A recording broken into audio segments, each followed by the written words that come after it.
messieurs, dont nous bénéficions encore ce matin, c'est la vie tout simplement. Nous sommes très heureux de nous réveiller en votre compagnie et chanceux de vous servir tous les matins pour 95 minutes d'émission sur Vitaminé avec beaucoup de bonne humeur.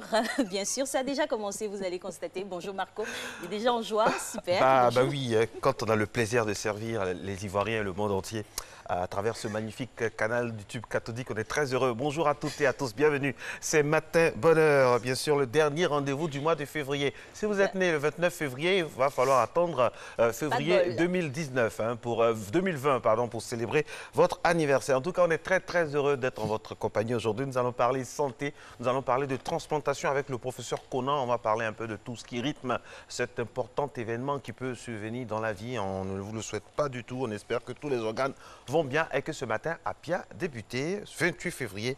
Février, c'est officiel. Fini aujourd'hui. Et voilà, février est terminé, mais l'émission ne fait que commencer. Absolument. Vous vous en doutez. On parlera d'informations, 3 JT, 3 flashs au programme, Ivoire, Afrique et Inter, avec sûrement Régis qui reviendra avec nous. Et on aura nos parrains de la Nagette qui seront notre compagnie pour parler des actes d'incivisme constatés sur le nouveau réceptacle des ordures. Malheureusement, il y a des personnes encore qui n'ont pas la conscience citoyenne pour protéger tout ce qui fait partie, en tout cas, du domaine commun. Et c'est là que Matin Bonheur intervient afin de sensibiliser. La pédagogie, la sensibilisation, la répétition font partie donc de leitmotiv et de l'ADN de notre émission. La preuve, aujourd'hui, nous allons parler encore météo, prévenir toutes ces personnes qui habitent dans des zones dangereuses, donc de faire en sorte d'évacuer parce que la saison des pluies s'annonce. On aura un spécialiste donc de la Sodexam qui viendra nous parler un peu de tout cela, de la feuille météorologique de mise dans les mois, dans les semaines à venir concrètement. Et puis également, c'est une affaire de circuit chaque matin avec notre ami Cyril Diamké. C'est une affaire de circuit chaque matin, mais aujourd'hui, il a décidé de changer le circuit. Changer le circuit. Je voulais faire un mouvement qui allait faire rire Alix, mais je... Non.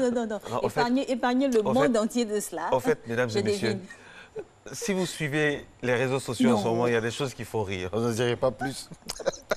Et demain, demain, vendredi, le thème de notre émission, bien sûr, c'est la télévision et le piège des réseaux sociaux avec notre consultant Delors Inabo. Peut-être qu'on va revenir là-dessus. Sinon, aujourd'hui, nous célébrons donc Saint-Romain et Antoinette. Eh oui, Saint-Romain, Sainte-Antoinette, priez pour nous. Sainte-Antonella aussi, Romain, Romaine, Romane et Romanos.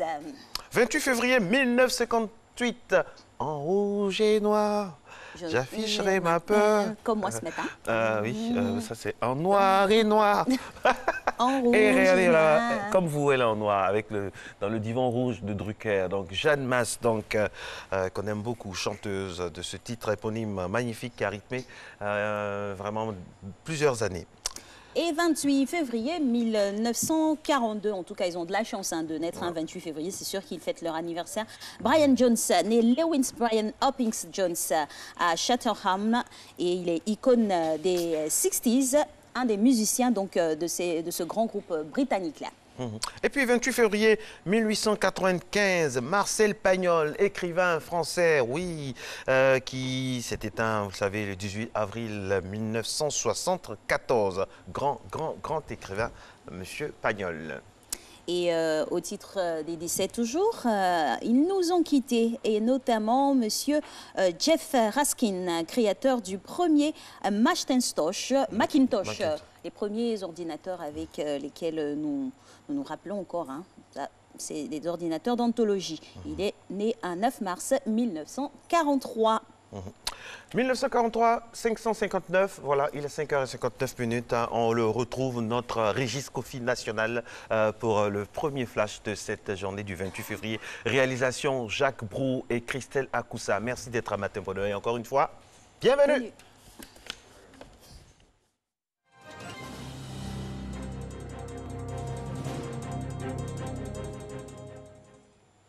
Ben voilà, bien le bonjour à vous, Alix et Marco, madame, monsieur, bonjour, bienvenue dans ce premier point de l'actualité. Démarrons avec le Conseil des ministres qui s'est tenu hier au Palais présidentiel au Plateau.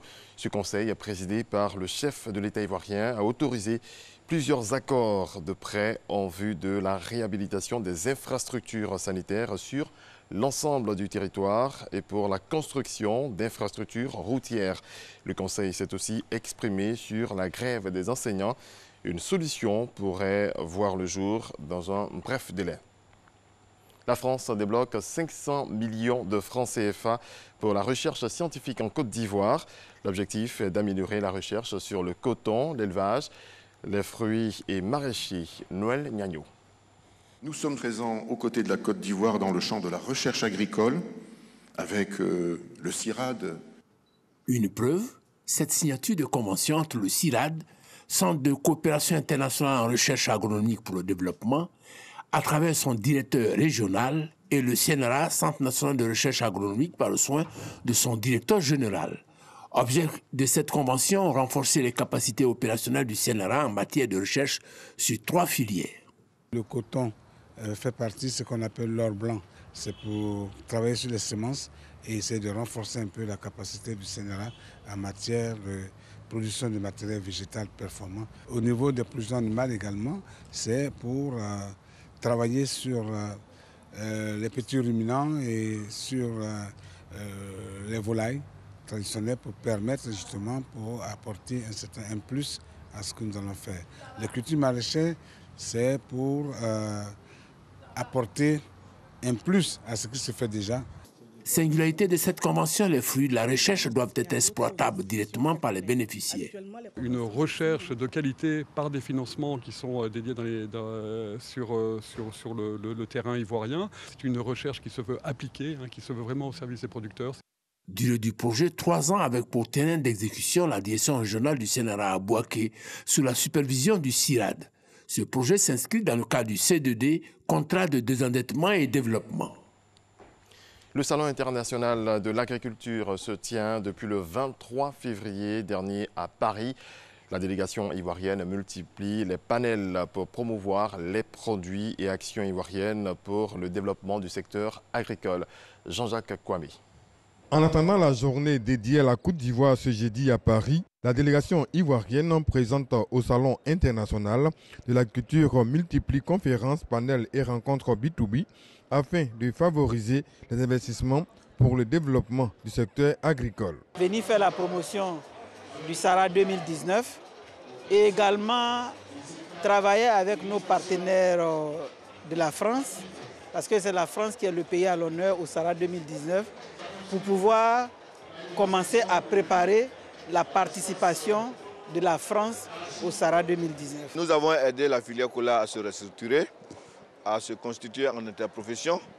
Et comme nous savons que c'est une filière d'avenir, nous sommes venus donc avec elle sur le marché, sur cette plateforme d'échange qu'est le Salon de l'agriculture de Paris, pour que la filière cola puisse se trouver des partenaires pour davantage grandir, pour aller sur le marché par elle-même.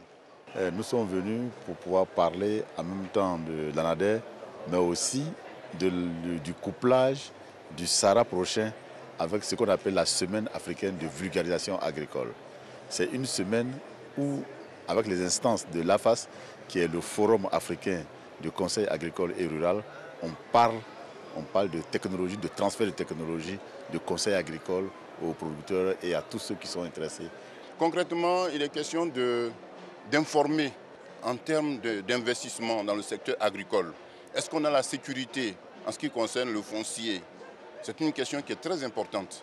Et donc, il est question de fournir les informations sur notre programme national de sécurisation foncière rurale. Que la Côte d'Ivoire a des atouts et qu'elle a une filière rizicole ambitieuse qui a un potentiel important et qui offre des opportunités vraiment importantes à des partenaires étrangers pour venir en Côte d'Ivoire, nous aider à développer le riz et puis faire leur business. Des potentialités à traduire en début de partenariat à la fin de cette 56e édition du Salon international de l'agriculture. L'insertion socio-professionnelle des personnes en situation de handicap est depuis quelque temps réglementée en Côte d'Ivoire. Un soulagement pour cette frange de la population longtemps marginalisée. Pour preuve, en 2015, 300 personnes en situation de handicap ont été recrutées dans l'administration publique et 158 en 2018. Alexis Ouedraogo nous en parle. Tiena Koulibaly a 39 ans. Il est agent au ministère de l'Équipement et de l'Entretien routier. Depuis près de 4 ans, c'est lui le chef du service informatique. Tiena perd l'usage de son bras gauche au cours d'un accident lors de son enfance. Une situation qu'il se hâte de surmonter. Il faut dire qu'au début, il y a eu des difficultés parce que j'étais gaucher de nature. Mais Dieu merci, je me suis adapté. Je porte une prothèse aujourd'hui, mais ça ne m'empêche pas vraiment de travailler. Comme Tiena, elles sont nombreuses ces personnes vivant avec un handicap qui n'en font pas un frein à leur épanouissement social et professionnel. Nous rencontrons Tapsoba, agent commercial à la PISAM depuis 22 ans, et Jakari Diakone, agent au ministère des Ressources animales et halieutiques. Tous deux, en situation de handicap, restent assez bien intégrés dans leur service. Disons que le handicap, c'est dans la tête. Ce n'est pas une fatalité. Parce que le mérite d'une vie, c'est de transformer son handicap en avantage. Je souffre de handicap visuel. Depuis une vingtaine d'années, je suis au standard. C'est-à-dire que je gère les appels. Il est facile le travail puisque j'ai reçu une formation pour ça. La prise en charge des personnes en situation de handicap se veut au cœur de l'action gouvernementale avec, entre autres acquis, le relèvement du plafond de la subvention, la ratification des droits de l'homme de 2010 et l'encouragement des entreprises privées à recruter des personnes en situation de handicap avec la disposition de l'annexe fiscale. Nous vivons une situation où depuis pratiquement 10 ans, en termes juridiques, notre situation a favorablement évolué. Même s'il y a des choses qui restent à faire, il est souvent intéressant de reconnaître ce qui est fait avant de pouvoir demander un ajout. Afin de prendre une part active au processus de développement politique et social du pays, la coordination souhaite une politique inclusive élargie aux institutions telles que le Sénat et le Conseil économique, social, environnemental et culturel. Nous pensons qu'il y a des personnes handicapées qui se distinguent et nous sommes aussi la société civile. Et pour des questions d'inclusion, nous pensons qu'il est important et il est pratiquement indéniable que les personnes handicapées soient représentées pour apporter une valeur. Le dernier rapport de la Banque mondiale montre que la non-participation des personnes handicapées à l'économie fait perdre 7 à 13% au PIB. Or, nous ne voulons pas que ce PIB soit perdu, nous voulons être des valeurs pour la Côte d'Ivoire. 453 453 personnes sont en situation de handicap en Côte d'Ivoire, soit un peu plus de 2% de la population. Dans le domaine de l'éducation nationale, suite au mouvement de grève des enseignants, le syndicat national des enseignants du second degré de Côte d'Ivoire rencontre les dirigeants de l'école ivoirienne. Hier, le syndicat s'est entretenu avec le secrétaire permanent du Conseil consultatif de l'éducation nationale. À la suite de cet entretien, le CNESI a appelé les enseignants à la retenue. Regardez. Le chronogramme a été finalisé le 18 et les négociations ont débuté le 19. Et pour le CNESI, au jour d'aujourd'hui, il doit y avoir 3 participations et c'est ce que nous avons fait. Les points ont tourné principalement autour de la plateforme revendicative du CNESI, à savoir la revalorisation de l'indemnité contributive au logement,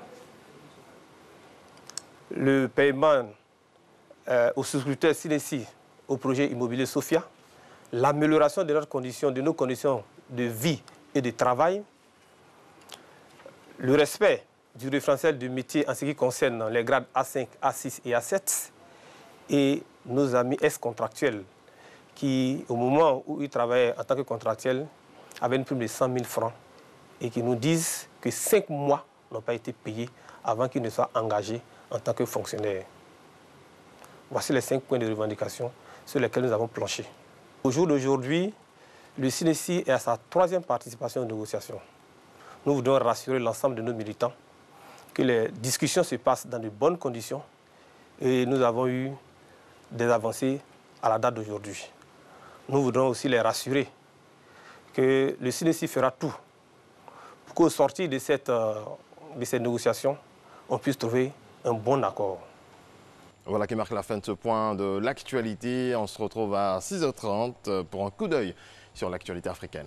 À tout de suite, Régis. Merci. Merci. Bon, bien reposé hier, hein? On vous a pas vu? Oui, bien reposé. Vous adorez le repos, on dirait. On vous a salué, là. On vous a salué pendant l'émission. Vous avez entendu ou bien vous étiez déjà dans le deuxième pendant l'émission? Il n'a pas Pendant l'émission d'hier? Oui. Pendant l'émission d'hier. Ah, merci beaucoup de m'avoir salué parce que... Vous étiez entre les bras de Morphée. Et c'est dans son troisième rêve. C'est à mon troisième rêve, justement. Mais c'est bien, ça fait du bien en tout cas de se reposer, faire des pauses, c'est intéressant. C'est très intéressant, je ne vous le fais pas dire, ma très chère. Oui, je vous comprends aisément. Ça fait du bien. Mais là, on va vous mettre en activité, hein. Ne pensez pas que vous allez y échapper. C'est la dose de fitness aujourd'hui, pas de circuit, mais plutôt une session cardio. Ça fait du bien aussi. On prend son bâton de pèlerin, on y va. Ben oui, on y va.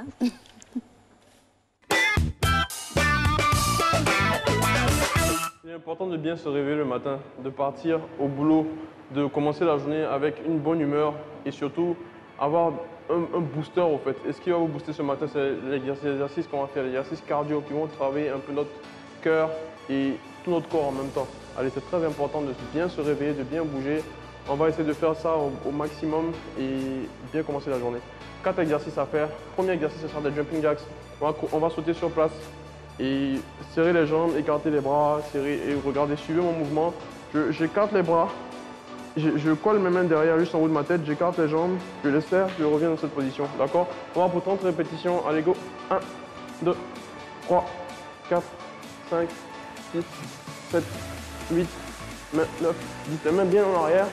12, 13, 14, 15, 16, 17, 18, 19, 20. Encore 10 répétitions. 1, 2, 3, 4, 5, 6, 7, 8, 9 et 10. Parfait. Deuxième exercice à faire, les jambes au même niveau, ici, les mains au niveau de la poitrine. On va pousser comme des coups de poing en fait, sauf que les mains sont ouvertes. On va pousser vers l'avant et alterner le mouvement. 5, 4, 3, 2, 1 pour 20 répétitions. Allez, 1, 2, le plus rapidement possible. On garde les abdos bien gagnés. 6, 7, 8, 9, 10, 11, 12, 13, 14, 15, 16, 17, 18, 19. On repart pour le jumping jacks. Allez, go, le même exercice. 2, 3, 4, 5, 6, 7, 8, 9, 10, 11, 12, 13, toujours à 30, 14, courage, 15, 16, 17, 18, 19, 20, encore 10, 1, 2, 3, 4, 5, 6, 7, 8, 9, 10. Maintenant, des coups de pied alternés. Mes mains au niveau de ma poitrine. Je vais tendre une jambe et alterner mes jambes. D'accord? 5, 4, 3, 2, 1, allez go. Je les mets au niveau de la poitrine et au niveau des mâchoires. 1, 2, pour 20 répétitions. 3, 4, 5, 6. N'oubliez pas d'expirer, c'est important. 8, 11, 12, 13, le plus haut possible. 14, 15, 16, 17, 18, 19 et 20. Dernier exercice, on va aller au sol. On va se mettre en position de pompe pour 20 répétitions. Je suis en position de pompe, je vais courir sur place. Allez, 1, 2, le bassin toujours proche du sol. 4, pas trop haut. 5, un peu plus proche du sol. 6, 7, 8, 9, 10, 11, 12, allez, courage. 13, 14, 15, 16, 17, 18, 19 et 20. Et sur le dernier exercice. Allez, courage, un dernier. Un dernier pour bien commencer la journée. Les mains au niveau de la poitrine, maintenant on va donner de vrais coups de poing. Une jambe devant, l'autre jambe derrière. Allez, 1, 2, 3, à 15, on va changer de jambe. 5, 6, 7, 8, 10, 11, 12, bras bien tendus. 14, 15, 16, pardon, on change de position. Allez, encore 15 répétitions. 1, 2, 3, 4, 5, 6, 7, 8, 9, 10, 11, 12, 13, c'est fini, 14, parfait. Session terminée. On a travaillé un peu notre cœur. Vous pouvez reprendre le circuit en fonction des exercices même qui vous inspirent. Vous pouvez les reprendre 2, 3 fois avant d'aller vous prendre votre douche, avant de prendre le petit déjeuner. Vous pouvez les refaire jusqu'à ce que votre cardio signe, jusqu'à ce que vous soyez vraiment fatigué. Et je vous assure qu'après votre douche, vous serez vraiment en pleine forme pour avoir bossé ce matin, pour avoir boosté votre corps ce matin, pour avoir fait l'effort de bouger un peu. Votre corps vous remerciera pour tout ça. Prenez soin de vous, restez actifs et on se voit très bientôt. Au revoir. Merci beaucoup, coach. Et on salue tous ces aficionados qui se réveillent le matin pour faire du sport. On a une pensée pour Nas du côté de la 8e tranche qui fait du sport. Ami également. Ami, voilà. Faites du sport, se réveiller le matin, ça fait du bien et puis ça impacte positivement notre journée. Il est 6h15. Dans un instant, nous allons parler avec notre spécialiste météo de Matin Bonheur, M. Eklou, qui viendra nous parler un peu de cette saison des pluies. Il a fait chaud, il pleut. Est-ce qu'on est dans la petite saison des pluies? Est-ce qu'on est dans la pré-saison? Ou bien on est toujours dans la période de l'harmattan? Si vous voulez avoir la réponse à toutes ces questions, restez avec nous. On va teaser un peu juste en passant par le point route et c'est parti.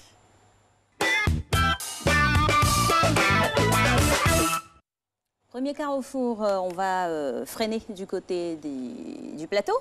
Le pont de Gaulle qui nous accueille ce matin. Un matin qui n'est pas encore bien sorti. Hein. On n'a pas le soleil, mais on a une circulation plutôt modérée, fluide, pas d'accro, des bus réguliers, des véhicules particuliers qui vont pour leur boulot sûrement. Ça se passe bien. Et nos parents qui regardent ces images du pont, d'un pont à Abidjan, ont certainement souvenance du fait que, par le passé, comme on dit chez nous en Côte d'Ivoire, avant, il y avait le pont flottant.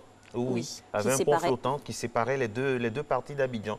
Et il y avait d'un côté les colons et de l'autre côté, ceux qu'on appelait à l'époque les indigènes. Et chaque soir, on fermait le pont, comment on dit ça? On relevait le pont pour qu'il n'y ait plus de... Un peu discriminatoire voilà. Quand même. Hein. Voilà. Donc il faut connaître l'histoire. Quand on regarde aujourd'hui sur un plateau de télé, dans cette belle Côte d'Ivoire, il faut connaître l'histoire pour les plus jeunes. Allez, on va passer au boulevard Latry, qui est en mode 1970. Parce non, que il neige là, on est en blanc-noir. C'est l'hiver.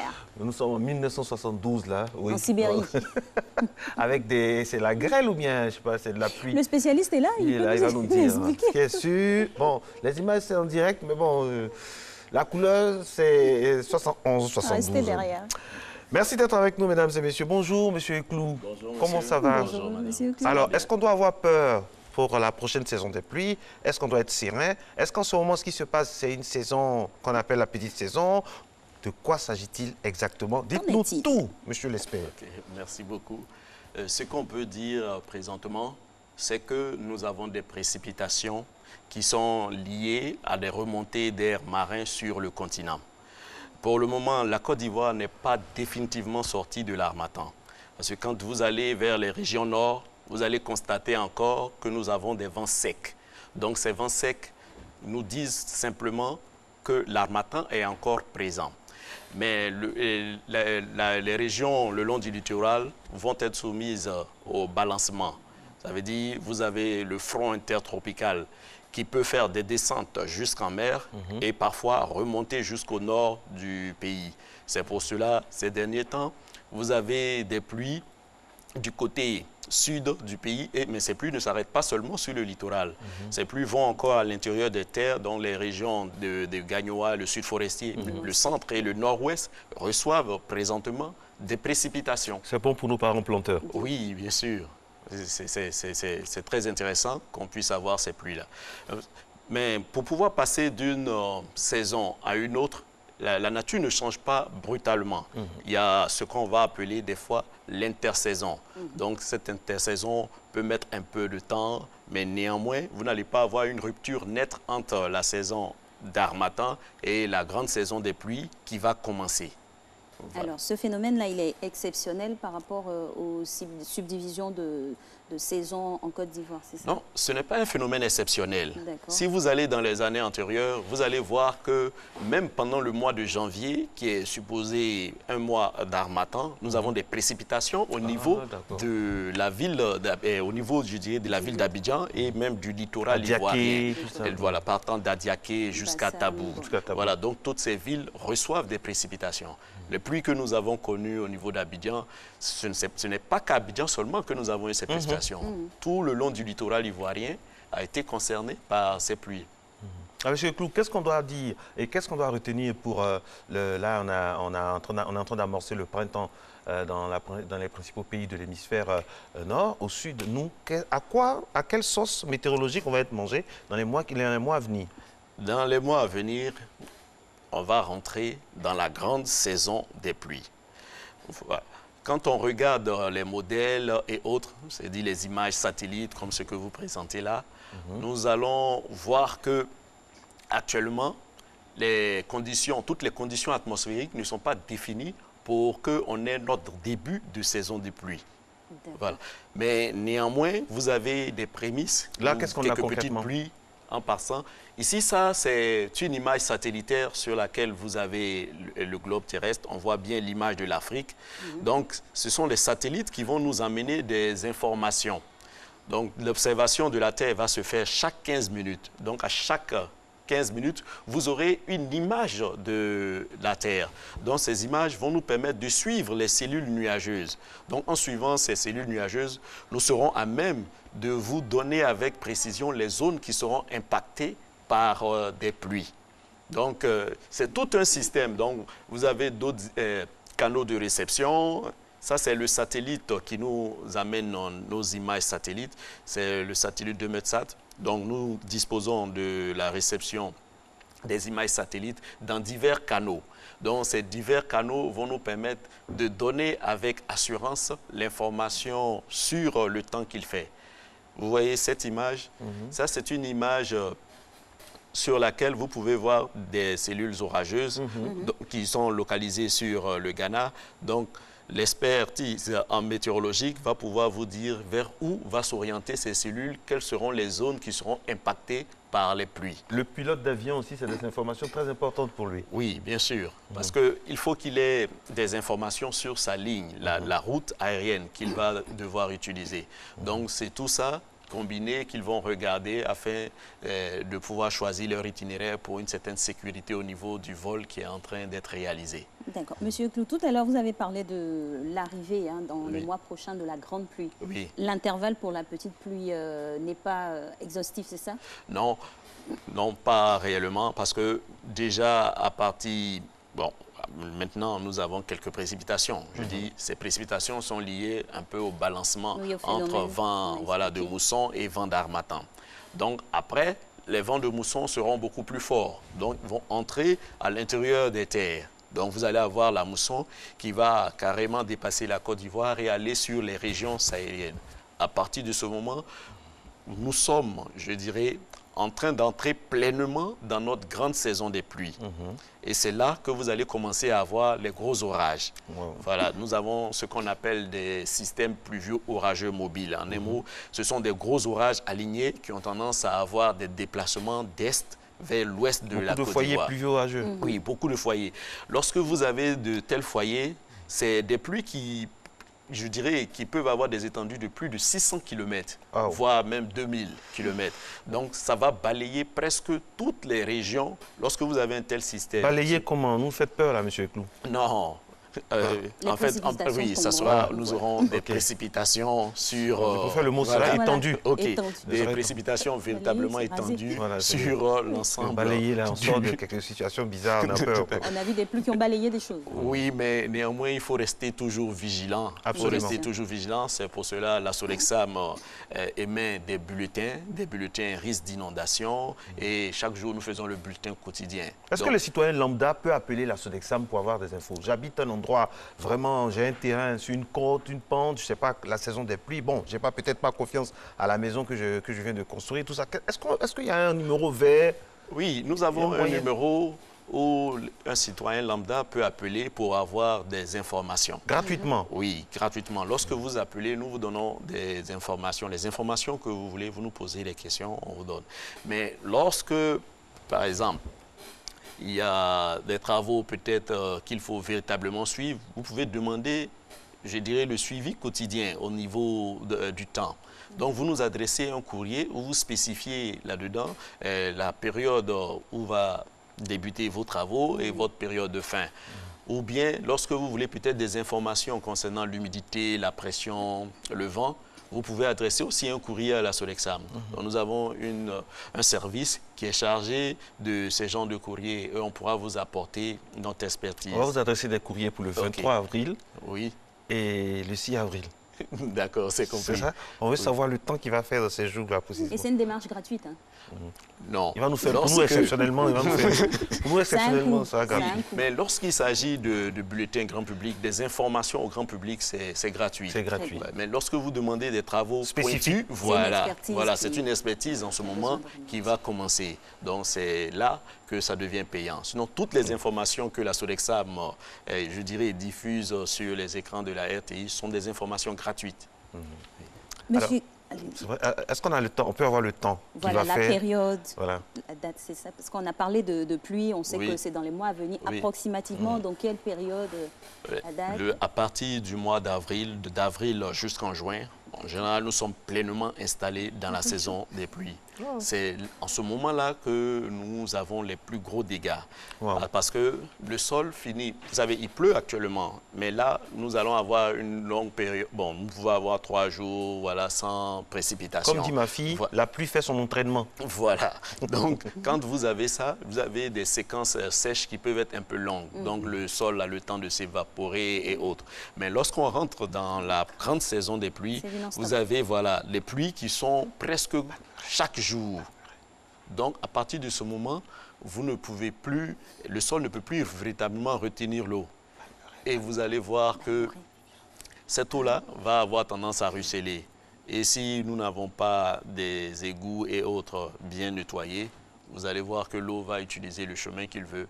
C'est à partir de ce moment que ça devient dangereux pour les populations. C'est sûr que le sujet intéresse tout le monde, mais encore plus les populations de la Riviera Palmeraie, ces populations-là qui ont subi en tout cas les grandes précipitations. À eux, qu'est-ce qu'il faut dire comme prévision ou prévention, sensibilisation? Oui, comme prévention... Pour rassurer la rue ministre. Oui. Comme prévention, nous demandons aux citoyens de véritablement écouter les informations météo qui leur sont dispensées. Nous avons au niveau... Nous avons la cellule intergouvernementale qui est chargée de la sensibilisation de la population. Donc, sous peu, vous allez voir que la campagne de sensibilisation va débuter et des informations météorologiques seront données aux populations pour éviter qu'on ait des pertes en vies humaines et des pertes de biens matériels. Oui, parce que gouverner, c'est prévoir, il faut anticiper. Merci beaucoup à vous, M. Ferdinand Eclou. Merci d'être venu nous éclairer vraiment de toutes ces informations-là afin que nous puissions être parés à toute éventualité. Tout ce qu'on souhaite, c'est une très très bonne saison de pluie à toutes et à tous. La pub à Matin Bonheur, suivi du flash. Merci d'être avec nous. Réalisation Christelle Akoussa et toute la team en haut, très heureuse de vous retrouver tous les jours.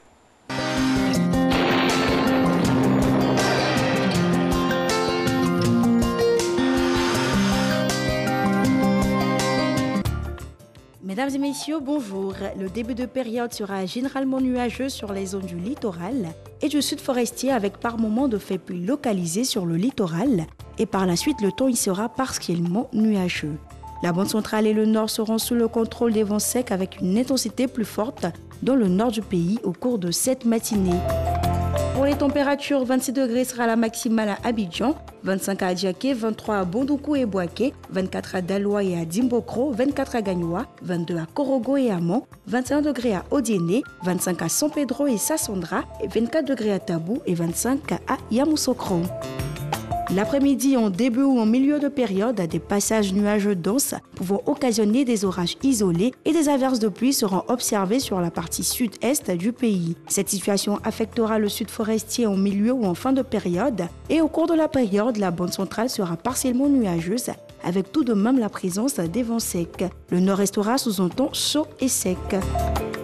Pour les températures, 33 degrés à Abidjan, 32 à Adiaké, 36 degrés à Bondoukou, 35 à Boaké, 35 à Daloa, 36 degrés à Dimbokro, 35 à Gagnoa, 36 degrés à Korogo, 35 degrés à Mont, 36 degrés à Odiéné, 32 à San Pedro, Sassandra et Tabou et enfin 36 degrés à Yamoussoukro. Merci de nous avoir suivis. Excellente journée à toutes et à tous.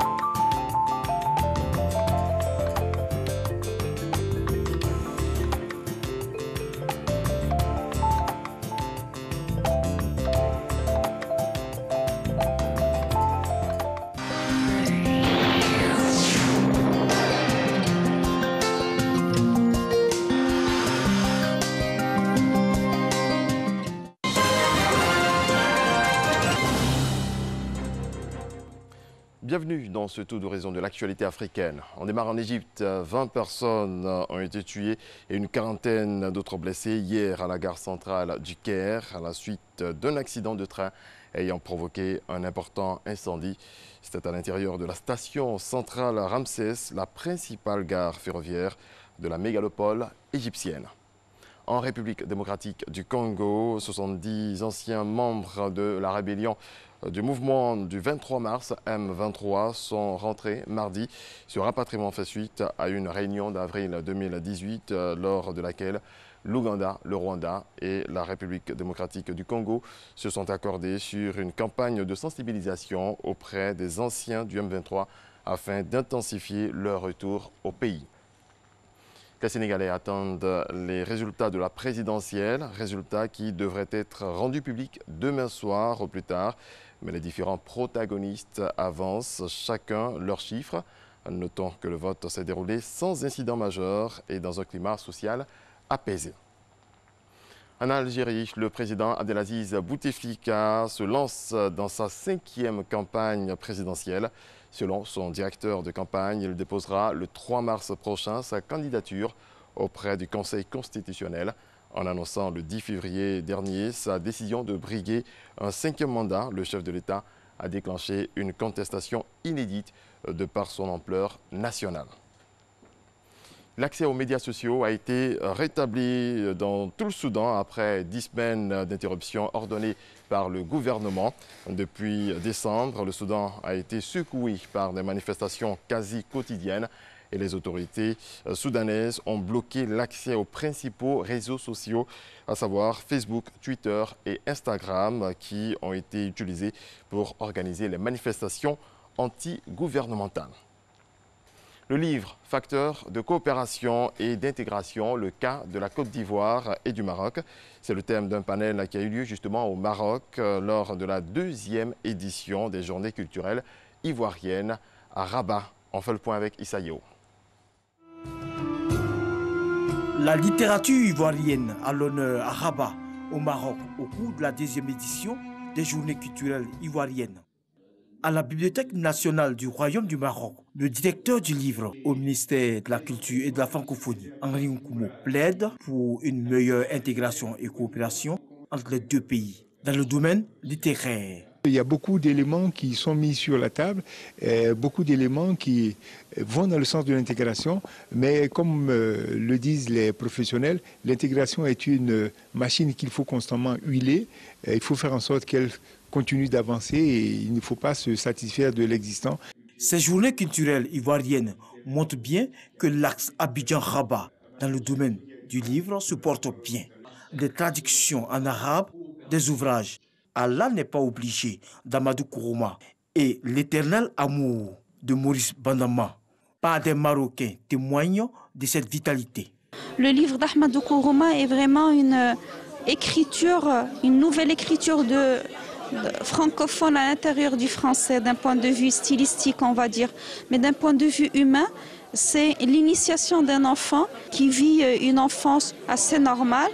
La traduction de l'ouvrage de Monsieur le ministre de la Culture ivoirienne m'a offert l'opportunité de découvrir la société ivoirienne, une société civilisée, une société digne de ce nom. La Côte d'Ivoire et le Maroc entretiennent d'excellentes relations sur le plan culturel. Ce panel vient renforcer les liens entre les deux pays. Un rapprochement s'opère de plus en plus. Au niveau de l'édition, il y a eu une coédition, donc c'est un rapprochement. Il y a eu aussi la traduction de 2 livres ivoiriens, c'est aussi un rapprochement. Il y a aussi une convention qui existe entre la Bibliothèque nationale de Côte d'Ivoire et la Bibliothèque nationale du Royaume du Maroc. C'est aussi un rapprochement. Et le rapprochement va s'intensifier. Il existe un besoin réel d'échange d'ouvrages entre les deux pays, reconnaissent les panélistes. Toutefois, les difficultés de transport de ces livres constituent un véritable frein. Pour assurer une meilleure circulation de ces ouvrages, les panélistes proposent que les compagnies aériennes de ces deux pays soient mises à contribution. Voilà, c'est la fin de ce rendez-vous actualité. On se retrouve à 7h. Merci Régis, tout de suite. Et nous poursuivons cette émission avec notre second invité entretien, c'est l'ANAGED, qui nous parleront bien sûr des actes d'incivisme constatés sur le nouveau réceptacle des ordures. C'est très grave, monsieur Akichi. Bonjour. Bonjour Alix, bonjour Marco. Bonjour. Alors qu'est-ce qui se passe, monsieur le directeur? Nous observons depuis quelques moments maintenant, et c'est peu dit, des actes d'incivisme sur les bacs et autres équipements de salubrité installés dans le district d'Abidjan. De quoi s'agit-il exactement? Ben, écoutez, comme vous, nous sommes en train de faire un constat. C'est un constat, nous n'accusons personne pour l'instant. Nous suivons qu'il y a des individus, peut-être par inadvertance, qui mettent dans les bacs à eau, dans les coffres, du feu, comme on le dit. Ah bon? Ça peut être dû peut-être à ceux qui utilisent le feu de bois, ça peut être dû à un jet de mégots, mais nous sommes là pour indiquer aux populations que nous sommes obligés de nous impliquer dans cette nouvelle politique de gestion des déchets. C'est le lieu de rappeler à toute la population ivoirienne, aux femmes de ménage, aux femmes qui font le commerce en bordure de route. S'il vous plaît, il faut vérifier d'abord la nature des ordures, surtout avant de les mettre dans le réceptacle. Sinon, à cette allure, vous êtes en train de nous tirer vers le bas. Mais est-ce que c'est normal même qu'elles soient au bord de la route, en ce moment où tout est réglementé? On a parlé de 5 mètres, tout ça. Normalement, elles doivent être là, au bord de la route, pour leur propre sécurité. Et puis pour la salubrité, pour l'environnement. C'est encore une autre bataille qui est en train d'être menée par les nouveaux maires du district d'Abidjan. Au passage, nous les saluons, c'est des mecs qui sont engagés. À Koumassi, ça bosse aussi. Oui, engagés avec Madame le ministre de l'assainissement et de la salubrité via l'ANAGED. À Koumassi, ça travaille très fort, à Bobo également, de même qu'au Cocody. Et même à Djamé où on constate beaucoup dans ces communes-là qu'il y a beaucoup d'attroupements aux abords des voies. Surtout les bois empruntés par les véhicules. Et bon, nous sommes là pour leur dire, attention, les réceptacles coûtent très cher, les coffres sont autour de plus de 5 millions. Si vous mettez le feu dedans, à cette allure-là, les populations seront obligées de déverser les ordures dans les caniveaux. Monsieur Akichi, j'aimerais donner de l'eau à votre moulin. Il faut qu'on soit très très sérieux là-dessus. Ce n'est pas autorisé d'être au bord de la route pour un commerce. Si on vous enlève, ce n'est pas qu'on ne veut pas promouvoir, comment on appelle l'autonomisation, l'entrepreneuriat. Non, c'est une question de sécurité. Et quand il y a la sécurité qui est en danger comme ça prime sur tout. C'est la raison pour laquelle les agents du gouvernement ont le droit, ça franchement ils ont le droit de faire en sorte que vous puissiez partir, c'est pour votre bien. C'est pour votre sécurité. Ça, il faut le dire. On va le faire, vous savez que... Il faut des spots en plusieurs langues. Comme ça, venez voir la RTI, on a des très bien. Merci Marco. Vous avez parlé de la saison des pluies. Ce sont des événements qui causent beaucoup d'inondations. Voilà. Ce sont des causes de mort. Nous demandons dégager sur les canaux d'évacuation d'eau pluviale, s'il vous plaît. Surtout, éviter d'endommager les réceptacles d'ordures que nous voyons un peu partout. Bon, écoutez, l'État fait sa part. C'est aux populations de s'impliquer entièrement pour que nous puissions vivre dans un cadre de vie sain. C'est important. Et dans les images tout de suite diffusées, on a vu aussi le conditionnement des ordures qui n'est vraiment pas aux normes demandées. Et là, vous voyez que nous avons des agents de l'ANAGED qui sont sur le terrain, qui essaient de sensibiliser les populations, qui essaient d'aider nos dames qui vendent pour leur dire d'utiliser des sacs poubelles. Surtout que vous produisez beaucoup d'ordures, énormément d'ordures. C'est le lieu de demander à ces femmes-là de faire un peu d'effort, de respecter surtout, d'éviter de jeter les ordures en dehors des réceptacles. Ça, on l'observe un peu partout. On a le bac ou bien on a le coffre qui est vide, mais quand les populations arrivent, elles déposent les ordures au bas des réceptacles. Et vraiment, ça met nos opérateurs mal à l'aise et ça ralentit le travail. Est-ce qu'il y a assez? Il y a une question. Est-ce qu'il y a assez de réceptacles aussi? Parce que là, ce que nous voyons à l'antenne... La capacité. La capacité, là, il faut encore plus de réceptacles, monsieur Akichi. Pour une population je peux dire que si on respecte les horaires de sortie des ordures, on peut y arriver. C'est surtout le respect. On a besoin d'un peu de discipline. Parce que quand on a dit entre 17h et 21h pour le jour et 5h et 6h du matin pour le ratissage, si on suit vraiment ces horaires, on va éviter de... On dit que vous ne passez pas tous les jours, que si vous passiez vraiment tous les jours, ça allait être respecté. Est-ce que c'est vrai? On passe tous les jours. Et puis d'ailleurs, quand on vous demande de respecter les horaires, il faut les respecter. Les gens, actuellement, nous sommes en phase de sensibilisation. Nous sommes ouverts aux critiques, mais je demande à la population vraiment de garder le calme. Nos opérateurs passent régulièrement, comme c'est indiqué, pour enlever les ordures. Régulièrement, mais pas tous les jours. 90% du travail se fait la nuit. La nuit, Donc il faut que les gens sortent les ordures aux heures indiquées pour vraiment faciliter la tâche à nos opérateurs pour que Abidjan puisse être propre. Monsieur Akichi, le chemin, quand on constate, il n'est pas dû également à la culture, parce que généralement, on se dit que c'est une certaine classe qui utilise les sachets poubelles, les autres, c'est comme ça dans un bac. Est-ce que l'accessibilité est facile? Bon, écoutez, on ne va pas imposer. Aujourd'hui, nous sommes en début de sensibilisation pour l'utilisation de ces sacs poubelles, mais l'utilisation des sacs poubelles n'est pas un luxe. Ce n'est pas un luxe. Souvent, il y a des gens qui nous appellent pour dire « Est-ce que vous pouvez nous distribuer des poubelles ?» Ben, on ne peut pas distribuer des poubelles à toute la population. Des millions d'Ivoiriens, on ne peut pas donner des poubelles à tout le monde. On peut, au cours de certaines campagnes de sensibilisation, distribuer des sacs poubelles et des poubelles autres, mais c'est chaque Ivoirien. Dès qu'on partez au marché, vous savez que forcément, il va avoir des ultimes, il va avoir des restes dans vos marchés. Il faut avoir une poubelle à la maison. Voilà, il faut avoir une poubelle, il faut pouvoir déverser les ordures dans les réceptacles qui sont là. Et ça peut se faire, ça se fait partout. C'est là où la RTI vraiment est à la disposition de l'ANAGED. Nous avons plusieurs formules pour faire passer le message, notamment dans notre nouvelle du pays, parler en langue locale, tout ça. Donc il y a encore des espaces à prendre. Merci déjà pour Matin Bonheur. Et venez encore, vous voyez nos services très actifs de RTI, publicité, vraiment pour trouver des créneaux. Parce que ça demande une sensibilisation ciblée, accrue encore. Et là, la RTI a l'expertise vraiment pour vous aider dans ça. Vous allez voir qu'en communiquant encore plus, on aura des images comme ça, comme ce qu'on a à l'antenne. Vraiment, tout est bio. Tout est bio. Ça, ce sont des solutions alternatives avec des matériaux bio. On va y arriver. Il faudrait que tout soit beau. Ouais. Merci beaucoup, monsieur Akichi. Merci beaucoup et puis bon courage à tous vos soldats de la salubrité, de l'environnement durable. Environnement durable, ce sera le cas dans quelques instants également avec monsieur Cédric Lombardo, notre monsieur environnement durable. Vous avez remarqué que le jeudi, on est dévoué totalement à la météo, autant à l'environnement et là, ça va continuer. Mais avant, je vous propose donc ce reportage sur la vidéographie. Les premiers règlements sur l'agriculture biologique en Europe entrent en vigueur en 1991. Le Conseil européen des ministres de l'agriculture instaure des règles sur la production agricole ou l'étiquetage des produits bio. Depuis, la place du bio n'a fait qu'augmenter tant du côté de la production que du côté de la consommation. En 2017, 7% des terres agricoles européennes sont cultivées biologiquement. À l'échelle mondiale, on estime que l'agriculture biologique couvre environ 58 millions d'hectares. Il existe 3 principaux types de cultures biologiques, les cultures arables, principalement des céréales, des légumes, des fourrages et des cultures destinées à l'industrie. Les cultures permanentes comme les arbres fruitiers et les baies, les oliviers et les vignes. Les prairies utilisées pour le pâturage du bétail biologique. De 2012 à 2017, la superficie agricole convertie en bio a augmenté de 25% grâce notamment à la Bulgarie, la Croatie, la France. La Pologne et la Grèce ont perdu de la surface agricole bio. Au classement mondial des superficies de culture bio, l'Europe est 2e, derrière l'Océanie, entraînée par l'Australie. L'Amérique latine est en 3e position. Dans l'UE, la situation varie selon les pays. L'Espagne, l'Italie, la France et l'Allemagne ont les plus grandes surfaces et ensemble, ils représentent plus de la moitié des terres bio de l'UE en 2017. Les consommateurs achètent de plus en plus de produits biologiques.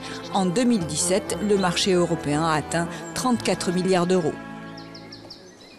Et voilà, nous parlons à l'instant dans cet élément de l'agriculture bio en Europe. On espère que cela pourra se faire et se traduire sur tous les continents pour le bonheur, bien sûr, de tous ceux qui protègent l'environnement, notamment. Cédric, bonjour.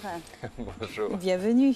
Comment ça va, Cédric? Bien, je vous remercie. Alors, la Côte d'Ivoire a une grande frontière avec l'océan Atlantique, vous le savez, c'est son littoral, d'une longueur de 566 000 km. Il représente 7%, on va dire, de la superficie de notre pays, soit plus de 23 000 km². C'est un espace où plusieurs forces environnementales se rencontrent, c'est évident. Les terres qui nous abritent, les fleuves qui s'écroulent et les assauts de l'océan. Et donc, sous l'effet de ces forces-là, le littoral ivoirien subit malheureusement de profondes modifications, érosion côtière, inondations ou migration de l'embouchure. Les enjeux sont majeurs, destruction des biens des populations et perte d'activités génératrices de revenus. Le littoral abrite actuellement plusieurs points chauds. En ce moment, c'est la ville de Grand Laou que l'on regarde avec inquiétude, notamment avec l'avancée des vagues dues sûrement à la fonte des glaces et autres. Vous l'aurez compris, mesdames et messieurs, nous inaugurons un thème sur la protection du littoral ivoirien. Et aujourd'hui, nous explorons le cas de Grand Laou. Cédric, rebonjour. Première question, la protection du littoral ivoirien est l'un de vos sujets favoris. Pourquoi ? Il y a deux raisons à ça. La première raison, c'est un jour, ça fait plus de 10 ans, ma maman à Bourré m'a dit « Cédric, vraiment, l'érosion à Grand Bassam, ça commence à m'inquiéter. Est-ce que tu peux regarder ce sujet ?» Donc, j'ai regardé ce sujet. On obéit toujours à sa maman. Et en fait, là, je me suis rendu compte qu'on était sur quelque chose d'extrêmement compliqué parce que, comme vous l'avez très bien dit en entame, d'un côté, on a la terre. On a les fleuves, surtout quand on voit la magnifique lagune qu'on a en Côte d'Ivoire, qui part de la lagune Abi jusqu'à Grand Laou, etc. On a les forces des fleuves, on a les forces de la lagune, on a la force de l'océan. Et tous ces éléments qui se cumulent en un seul instant, c'est quelque chose d'extrêmement compliqué à identifier, à simuler, à mesurer, etc. Et donc c'est quelque chose qui demande toujours beaucoup de compréhension, beaucoup d'imagination. Donc c'est pour ça que c'est un sujet compliqué et j'aime bien ce qui est compliqué, pour le rendre plus simple pour vous. Plus simple et plus sûrement avec des solutions.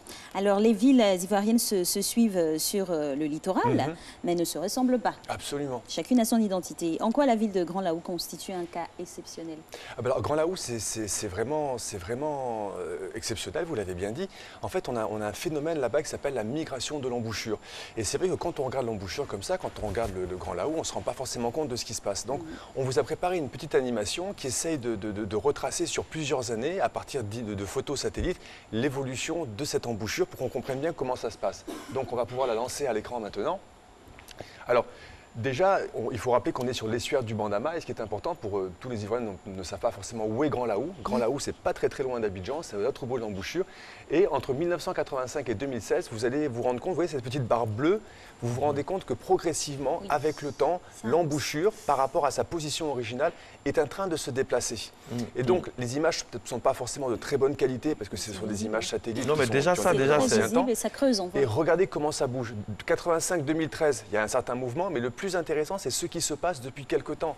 Parce que quand on regarde les chiffres, on a eu 2 km de migration de l'embouchure en seulement 32 ans, mais attention, en très peu de temps, 85-2010, 1,81 km, et puis maintenant on se rend compte 1,19 km, soit une accélération. Elle est passée de 32 mètres de déplacement à plus de 170 mètres. Wow. Et là, regardez ce qui s'est passé simplement sur 2011-2017, donc vous le voyez bien, et tout ce qui est en blanc finalement, c'est ce qui a déjà disparu. Wow. Vous voyez ce que je veux dire?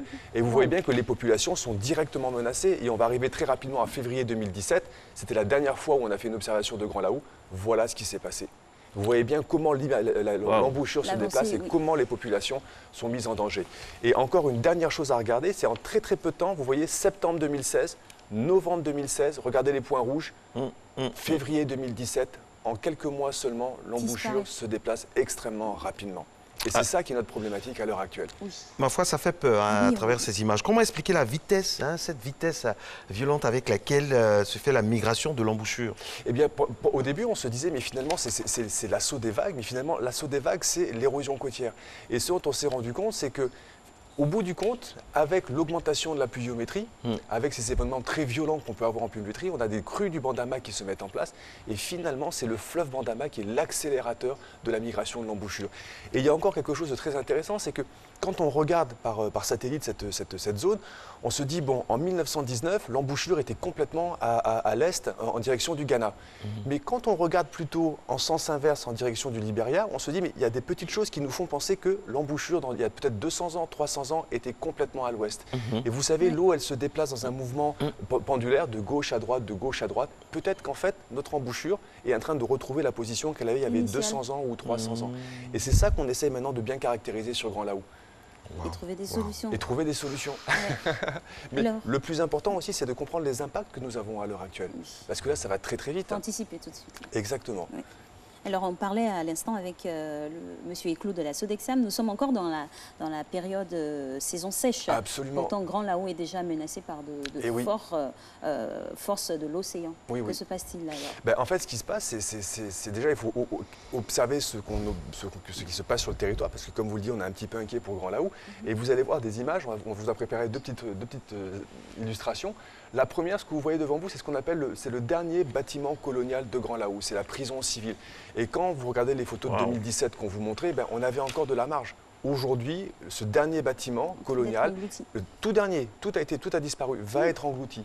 Mais ça, j'ai envie de dire, c'est presque pas grave, entre guillemets, même si c'est un bien culturel. Mais le plus intéressant, c'est de voir l'animation suivante que nous vous avons préparée pour aujourd'hui.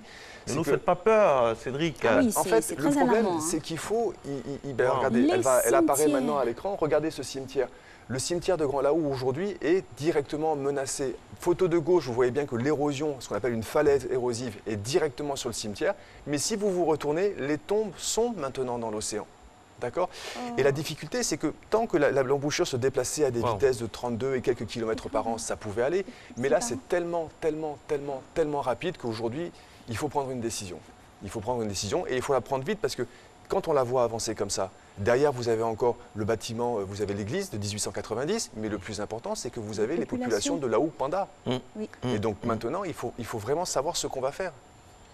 Alors devant tous ces risques qui sont analysés et connus, quels sont les scénarios pour sauver le littoral de Grand Laou concrètement? Alors concrètement il y en a trois. Il y en a un que vraiment on n'aime pas, c'est de dire on ne fait rien. On ne fait rien. Cette décision a déjà été prise dans les années 70. Feu, le député maire Hucher Assouan, avait dit on n'arrive pas à répondre à ça. Donc déplaçons Grand Laou, quittons la zone du littoral et partons donc dites-nous concrètement, Grand Laou est appelé à disparaître si ça continue comme ça. Si ça continue, Laou Panda disparaîtra. Laou Panda disparaîtra. Ce qu'on observe en ce moment, c'est quelque chose qu'on avait déjà anticipé.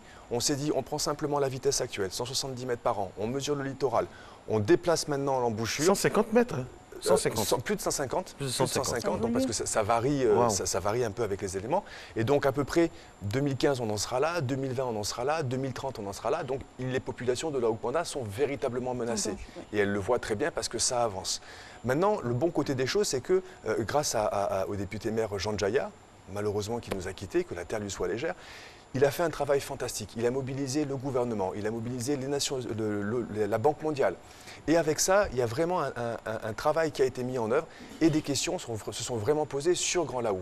Comment arriver à changer les choses? Scénario 1, on ne fait rien. D'accord, il faut avoir le courage de regarder cette hypothèse, mais et si on faisait quelque chose? Donc on vous a préparé deux petites animations pour vous montrer ce que l'on pourrait faire à Grand Laou.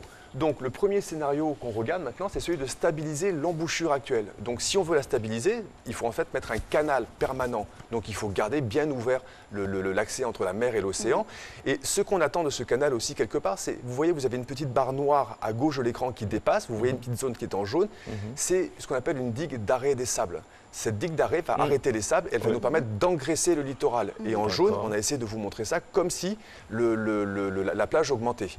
Le problème, c'est qu'on sait bien que quand vous regardez un ruisseau qui coule ou quelque chose, quand vous avez un caillou qui est au milieu, l'eau s'écarte devant le caillou, mais derrière, vous avez des tourbillons. Donc c'est ce qu'on a essayé de montrer en rouge ici, c'est si on fait ça, est-ce qu'on ne va pas avoir un risque d'érosion au contraire de l'autre côté grâce à ces tourbillons? Et c'est pour ça qu'il va falloir, dans ce type de scénario, renforcer encore plus le cordon sableux avec de la plantation, avec des végétations, car retour d'enseignement du tsunami en 2004, si votre plage est végétalisée, vous pouvez réduire de 25% l'assaut des vagues. Vous ne pouvez pas l'arrêter, on ne se bat pas contre l'océan. Cette force est permanente, elle frappe en permanence le littoral, on ne peut rien faire. Maintenant, il y a un deuxième scénario qu'on essaie de regarder et qui nous semble peut-être plus intéressant, c'est scénario numéro 2. Finalement, on ferme l'embouchure actuelle, d'accord? Donc vous voyez les crochets qui sont rouges complètement à gauche. Là, on a fermé l'embouchure, on met un tampon en place et on se déplace complètement en direction du Ghana, vers ce qu'on appelle les petits crochets bleus. Et ça, c'était la position de l'embouchure en 1919.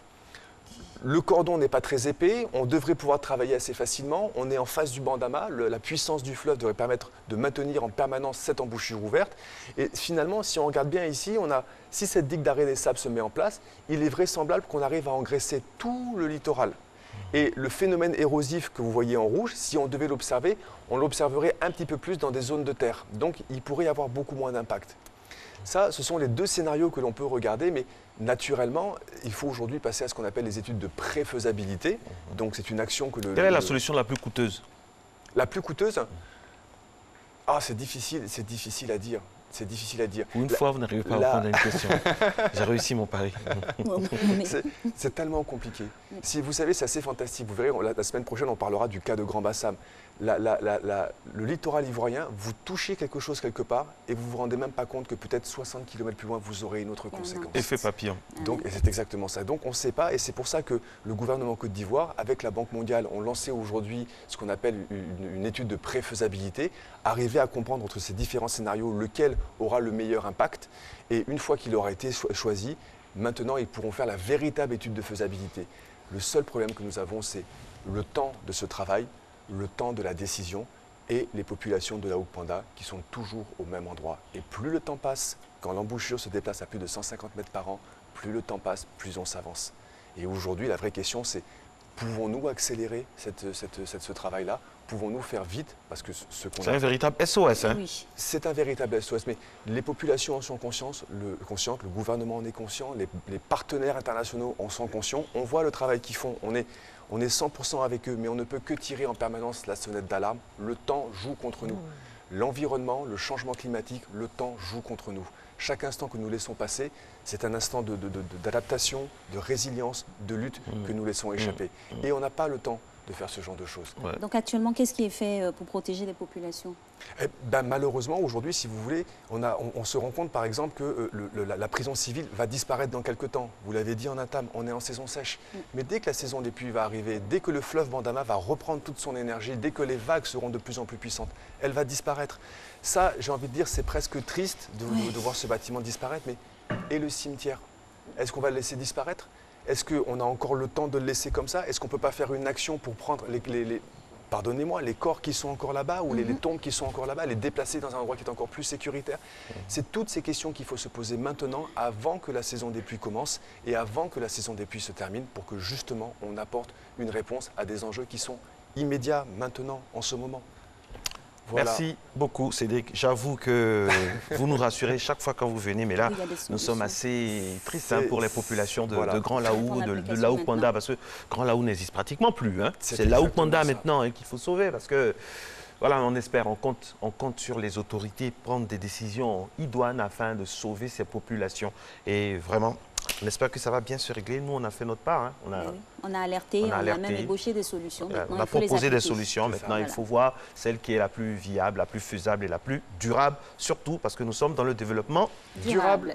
Merci d'être à Matin Bonheur. Merci Cédric. La prochaine fois, nous parlerons du cas de Grand Bassam. C'est son cas à lui-même, il vient de Grand Bassam.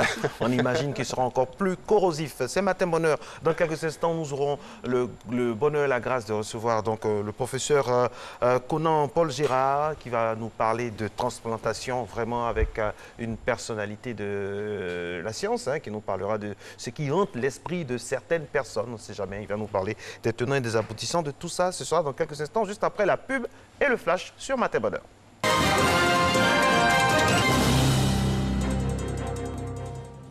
C'est l'heure de l'actualité internationale. Bienvenue, bonjour à toutes et à tous.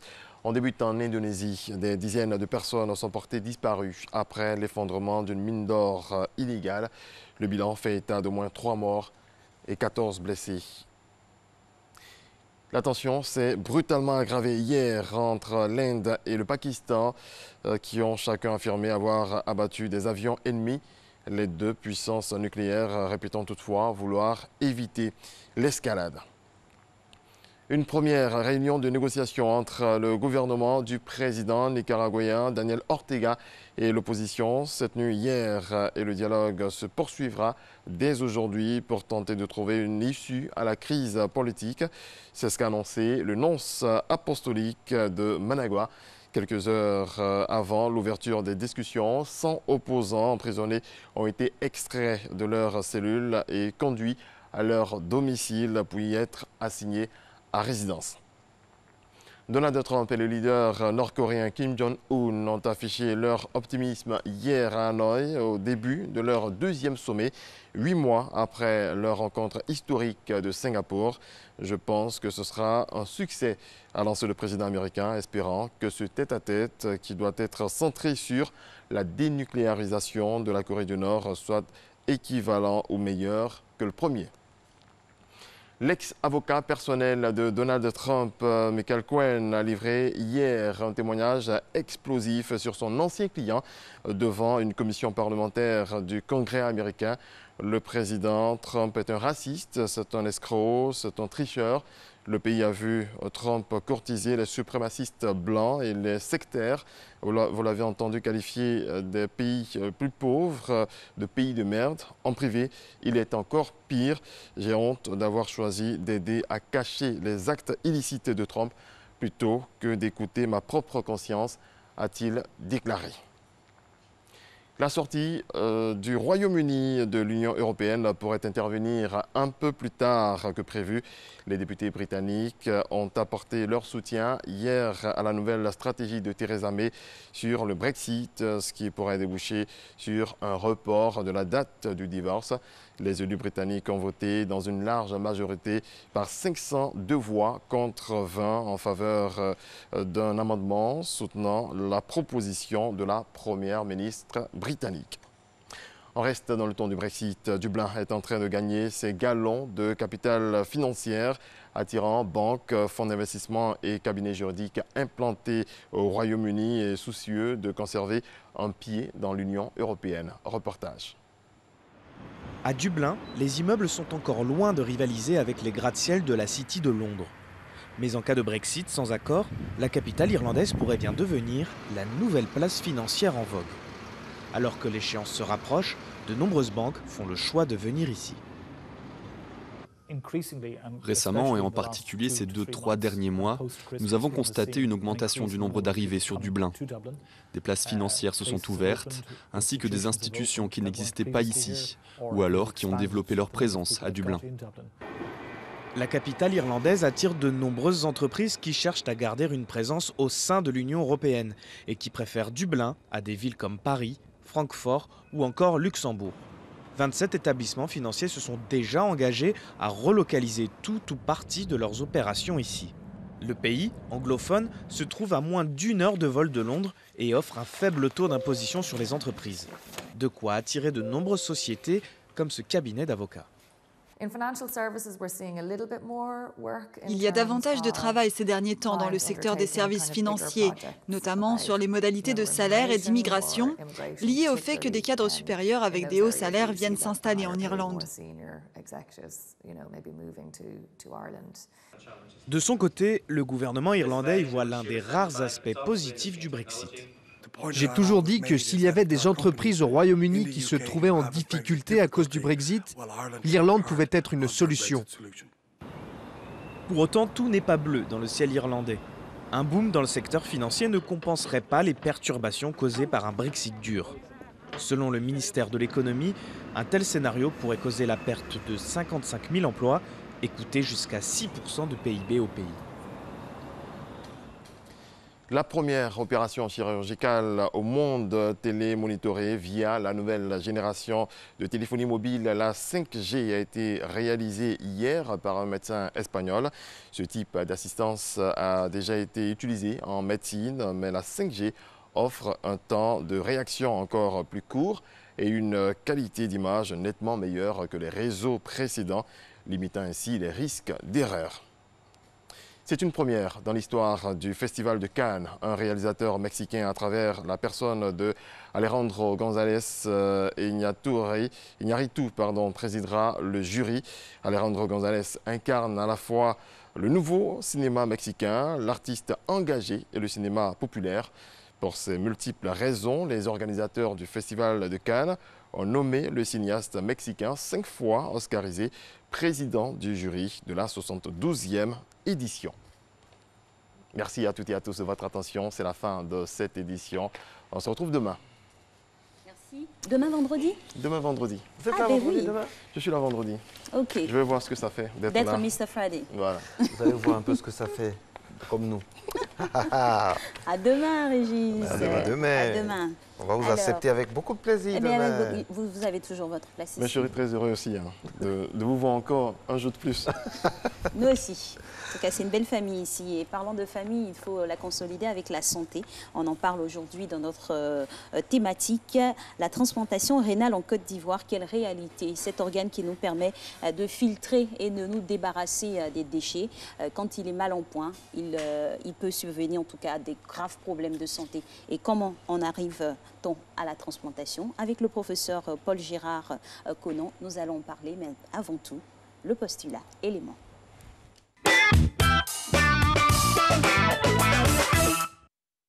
Il faut dire que je souffrais d'un diabète pendant 10 à 15 ans, voire depuis 93 ans. Et je suis allé dans un centre hospitalier en province et ces analyses furent faites.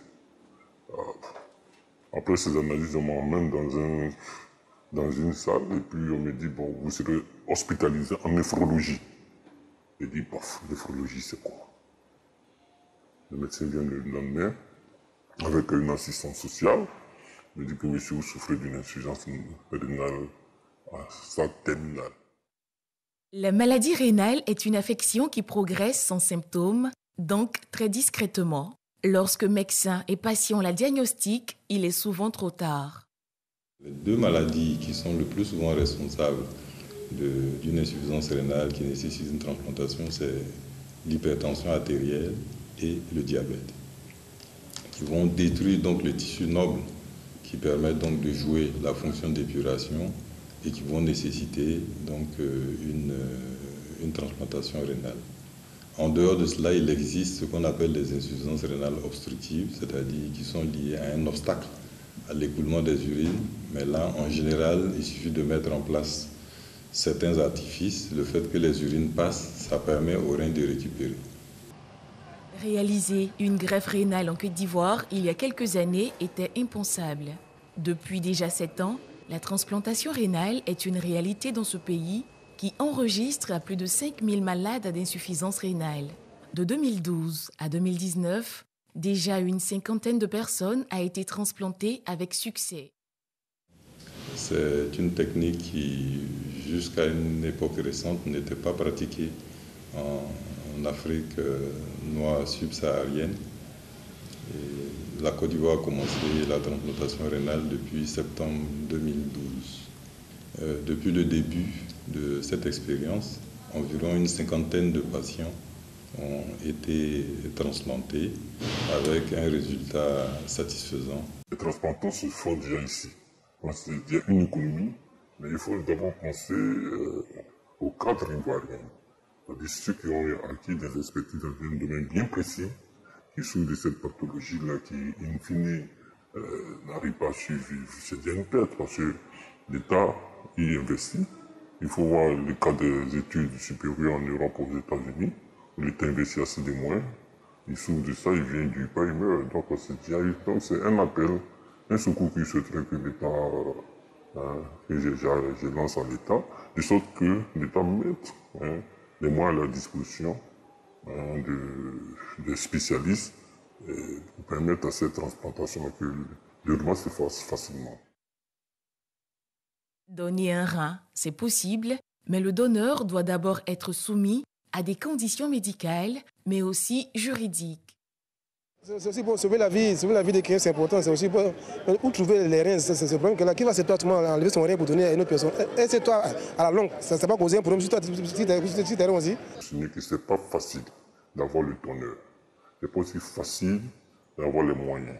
Je ne parlerai pas des moyens, parce que vraiment, c'est une pathologie qui fatigue. Lorsqu'on arrive à ce qu'on appelle au stade d'insuffisance rénale terminale, le seul traitement curatif, si je puis me permettre le terme, c'est la transplantation rénale. C'est-à-dire que les reins du patient ne fonctionnent plus et il faut les remplacer en apportant un rein qui aura été pris, dans le cas de la Côte d'Ivoire, chez un donneur vivant apparenté. L'hémodialyse qui est faite avant, c'est un traitement d'attente, en fait, pour permettre au sujet de tenir le coup jusqu'à ce que la transplantation rénale puisse être réalisée. La Côte d'Ivoire est le premier pays francophone en Afrique, au sud du Sahara, à réaliser une transplantation rénale et bénéficier d'un centre. La durée de l'intervention est de 4 heures. Des informations précieuses à savoir pour certaines personnes qui ignorent que cela se fait dans notre pays, la Côte d'Ivoire. Transplantation rénale en Côte d'Ivoire, quelle réalité? Professeur Conan-Paul Gérard, bonjour, c'est un plaisir de vous avoir sur ce plateau de Matin Bonheur. Bonjour, merci. Monsieur Gouveille. Et merci. surtout, félicitations par avance pour tout ce que vous faites pour ces personnes qui souffrent des maladies rénales. Quels sont les chiffres principaux de la transplantation en Côte d'Ivoire? En Côte d'Ivoire, avec les notes que j'ai prises, nous avons jusqu'en fin 2018 51 cas de transplantation rénale à partir de donneurs vivants. Et parmi ces 51 cas, il y a 44 hommes et 7 femmes.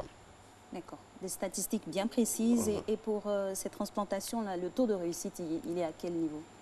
Bon, le taux de réussite aujourd'hui, on n'a eu que 5 décès. Le reste des reins greffés marche encore, sur 51 cas. Décès dus essentiellement à quoi? À des complications. À des complications, dont des complications chirurgicales, des complications infectieuses et des thromboses. C'est-à-dire que les vaisseaux ont été bouchés par des caillots sanguins. Vous êtes professeur en urologie. Oui, je rappelle que ce sont les urologues qui s'occupent de tout ce qui est chirurgical au niveau par rapport aux reins. C'est la raison pour laquelle vous intervenez ici. Alors, comment ça se passe, une transplantation? Comment, malheureusement, on arrive à ce besoin de transplantation? Bon, la transplantation survient chez les personnes qui ont un rein qui ne fonctionne plus du tout. On appelle cela une insuffisance rénale chronique terminale, où le rein n'assure pas ses fonctions d'épuration des déchets de l'organisme, de la régulation de l'eau et également du métabolisme phosphocalcique, c'est-à-dire que le rein intervient également dans la formation des globules rouges. Donc le rein a plusieurs fonctions. Et donc quand ces fonctions ne sont plus assurées, alors on est obligé soit de faire une dialyse ou bien de faire une transplantation. La transplantation est meilleure que la dialyse. Aujourd'hui, avec l'avènement de la transplantation, la dialyse n'est qu'une étape d'attente ou bien qui encadre ce processus. C'est-à-dire qu'avant transplantation, lorsqu'on n'a pas encore pu être transplanté, on vous met sous dialyse. Et après transplantation, parce que ce n'est pas définitif, parce que le rein qu'on a transplanté peut être rejeté, peut être détruit. Alors, si le rein devient défaillant, alors on peut revenir à la dialyse. Très bien. Alors, après le processus de dialyse jusqu'à la transplantation, quelle est la démarche que les médecins, avec les familles et le malade adoptent pour la transplantation? Pour la démarche aujourd'hui, c'est le volontariat. C'est-à-dire que d'abord la volonté de la personne qui a l'insuffisance rénale chronique terminale de se faire transplanter et surtout de faire face aux frais de cette transplantation. Une fois qu'il a eu un entretien avec le médecin, surtout le néphrologue, qui fait le recrutement. Et donc, on essaie d'abord, dans un premier temps, de voir s'il est opérable, parce que pour pouvoir faire une transplantation, c'est un acte opératoire. Pour voir si le bilan préopératoire permet à ce patient de se faire opérer. Voilà. Si cela est possible, le néphrologue a fait tout le bilan, alors on va passer à la deuxième étape de voir qui est compatible, quel rein est compatible au donneur.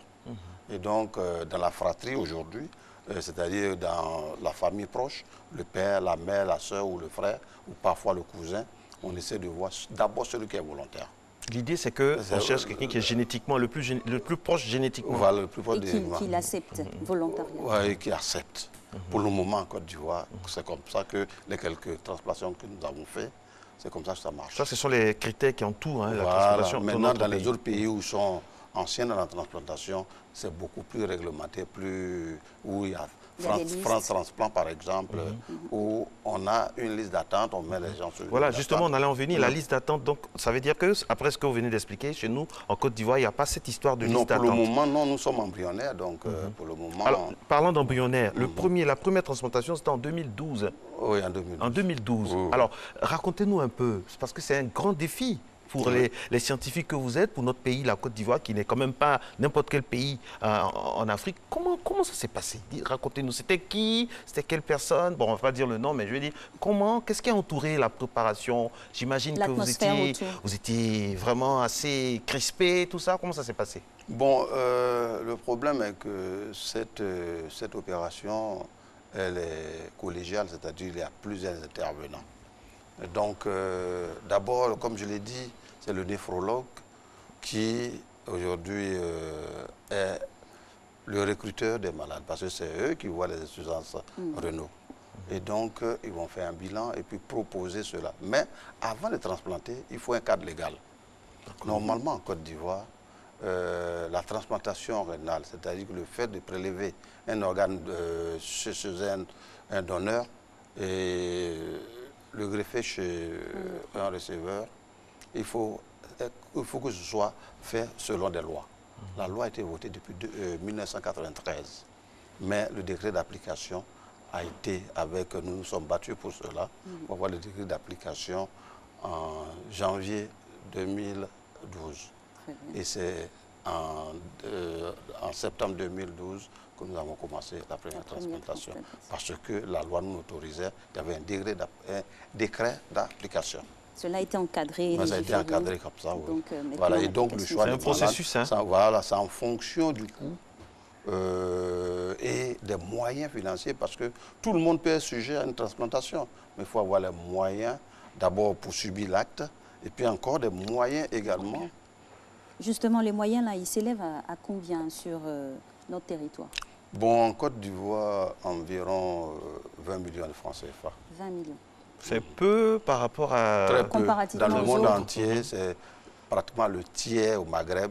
Au Maghreb, c'est autour de 60 millions. En Inde, c'est autour de 60 millions. En France, c'est autour de 100 millions.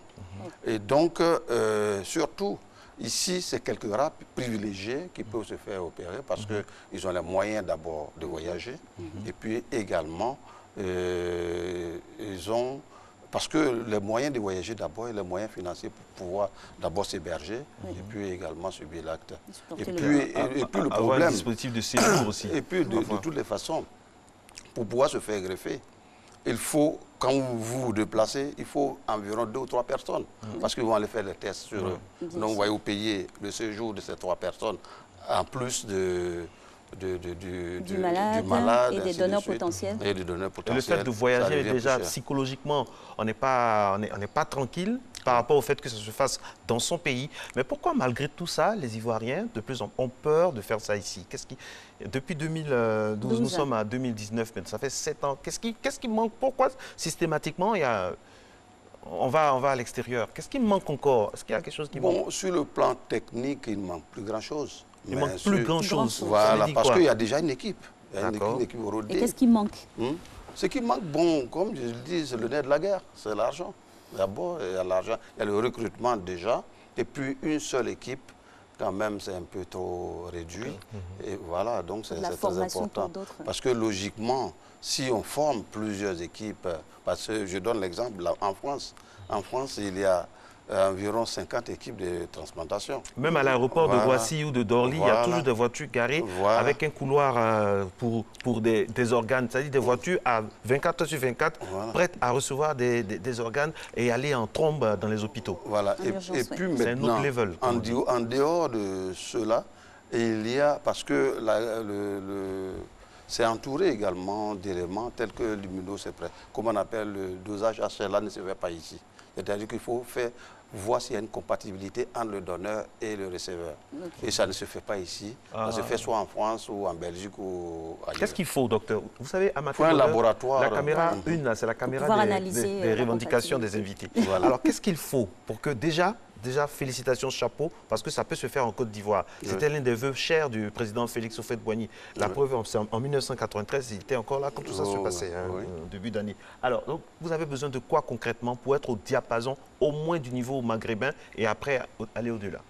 On a besoin de plusieurs choses. Dans un premier temps, bon, peut-être vivement l'assurance maladie universelle, pour pouvoir quand même recruter un certain nombre, un nombre beaucoup plus important, et puis l'équipement des centres hospitaliers universitaires. Parce qu'aujourd'hui, la transformation rénale se fait à l'Institut de cardiologie qui a des structures adaptées.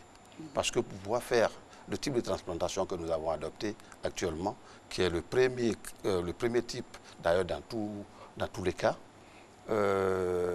il faut au moins 2 blocs opératoires qui sont des blocs de premier niveau, parce que c'est-à-dire où l'asepsie est rigoureuse, c'est spacieux et où on peut avoir un équipement adéquat. Donc aujourd'hui, la greffe se fait à l'Institut de cardiologie qui nous prête gracieusement ses salles et également son matériel d'intervention. Donc il y a l'équipement. Normalement, comme je l'ai dit tout à l'heure, en France, c'est dans les centres hospitaliers universitaires, c'est l'État qui prend en compte la transplantation. Pour le moment, aucun CHU n'est à même de faire une transplantation. Techniquement, il y a des gens, mais les locaux ne s'y prêtent pas. Donc il faut la construction de locaux, un service ou bien l'aménagement, spécialisé. peut-être pas construction, mais l'aménagement de locaux. Voilà, et l'attribution de ces locaux adaptés à la transplantation. Et aux normes. Voilà. C'est bon déjà, hein? C'est bon déjà.